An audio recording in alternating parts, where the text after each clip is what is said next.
జిల్లాలో ఈ నెల 8 నుంచి చేపట్టే P4 సర్వేను విజయవంతంగా నిర్వహించాలని జిల్లా కలెక్టర్ వెట్టిసెల్వి అధికారులను ఆదేశించారు. శుక్రవారం స్థానిక కలెక్టరేట్ గోదావరి సమావేశ మందిరంలో P4 survey, MSME survey, work from home సర్వేపై ఎంపీడీఓలు, మున్సిపల్ కమిషనర్లు, మండల ప్రత్యేక అధికారులు, మండల సచివాలయ ప్రతినిధులతో సమావేశం నిర్వహించారు.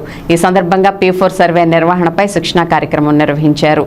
ఈ సందర్భంగా జిల్లా కలెక్టర్ మాట్లాడుతూ పేదరికం లేని సమాజ నిర్మాణమే లక్ష్యంగా రాష్ట్ర ప్రభుత్వం అత్యంత ప్రతిష్టాత్మకంగా public private people partnership P4 సర్వేకు కార్యాచరణ రూపొందించిందని అన్నారు. జిల్లాలో ఈ నెల 8వ తేదీ నుండి గ్రామ వార్డు సచివాలయాల సిబ్బంది ద్వారా సర్వే నిర్వహించి ఈ నెల 16వ తేదీ నాటికి పూర్తి చేయాలని చెప్పారు. అనంతరం ఈ నెల 21 నుంచి 24 వరకు గ్రామ సభలు నిర్వహించాలని అన్నారు. ఈ నెల 16వ తేదీ నాటికి విజయవంతంగా పూర్తి చేయాలని చెప్పారు. MSME సర్వేను రానున్న 24 గంటల్లో ముగింపు చేయాలని, ఇప్పటికే 84% పూర్తి చేశారని, మిగిలిన దానిని వెంటనే పూర్తి చేయాలని అన్నారు. వర్క్ ఫ్రం హోంకు సంబంధించిన వివరాలను వెంటనే సేకరించాలని ఆదేశించారు. సచివాలయాల పరిధిలో నిర్దేశించిన పలు అంశాల్లో ఉత్తమ ప్రగతి కనపరిచిన ఎంపీడీఓలను ఈ సందర్భంగా కలెక్టర్ వెట్టిసెల్వి ప్రత్యేకంగా అభినందించారు.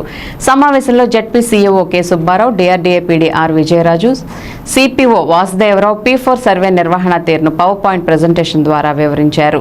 సమావేశంలో మండల ప్రత్యేక అధికారులు, ఉద్యాన శాఖ DD S Rammohan, DCP Srinivas, DSO Y Pratap Reddy, ఎంపీడీఓలు, మున్సిపల్ కమిషనర్లు తదితరులు పాల్గొన్నారు.